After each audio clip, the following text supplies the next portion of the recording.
The Committee of the Clueless. Every year, the tiny town of Bramblewood held a competition to determine who would lead their annual festival. The selection process was simple. The candidates were given a series of challenges to test their decision-making skills. The twist? This year's contestants were, how should we put this, lacking in certain intellectual departments. The finalists were Todd, a self-proclaimed idea guy, who once tried to bake a frozen turkey without defrosting it. Sandra, whose car was perpetually in the shop because she kept using olive oil as engine lubricant. Gary, who thought Wi-Fi was a government conspiracy and wore aluminum hats for protection. Challenge 1. The Mystery Box. The first task involved a simple setup, a large box labeled "Do Not Open." The judges wanted to test patience and restraint. Todd immediately declared, if they don't want us to open it, that means it's meant to be opened. Reverse psychology.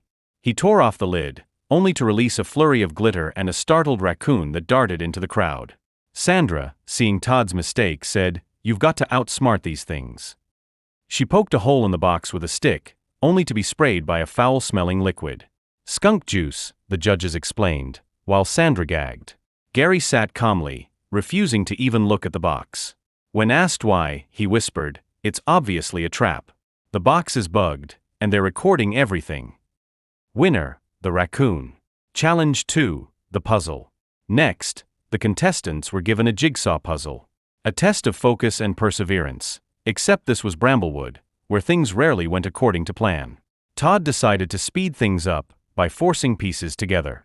"Look, I made a square," he proclaimed proudly. It wasn't even close. Sandra flipped all the pieces over, thinking the blank side would reveal a hidden message. It didn't. Gary refused to touch the puzzle. "Puzzles are distractions from the truth," he muttered. Instead, he folded his hands and stared ominously at the judges. Winner, the table, for enduring the abuse. Challenge 3, the big decision. The final challenge was to decide what the festival's theme should be. Todd suggested, food. Everyone loves food. We'll just serve all the foods. He failed to consider how a deep-fried sushi taco might taste. Sandra declared, we should honor the town's history by making it a Toga party. When asked about Bramblewood's connection to ancient Greece, she replied, "Isn't Bramblewood in Europe?" Gary stood up dramatically.